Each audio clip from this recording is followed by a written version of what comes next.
Hello, I'm coming to talk to you today about some new character customization options in Dungeons & Dragons. They're called party bonds, and this idea comes directly from Traveler. So here's what you do. You take two characters during your session 0 or however you start your campaign, and you say, how do you know each other?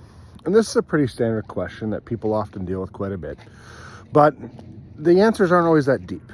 And what we want to do is strengthen that. We want to actually give these characters a chance to really develop something. And so what you do is you say, all right, you guys are each going to develop a story in which you know each other. And in that story, each of you is going to gain a skill proficiency that you didn't have already. However, here's the thing. It has to be a skill proficiency they wouldn't already know for some other reason.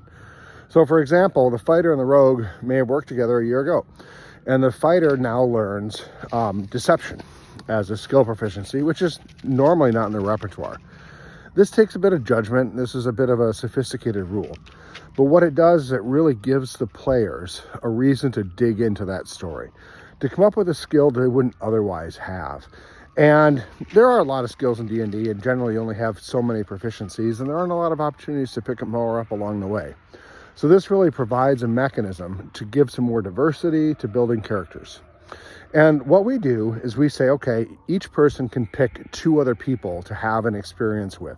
And from that experience, each of them gains a skill proficiency. So this does start players off with 2 additional skill proficiencies that they wouldn't normally have.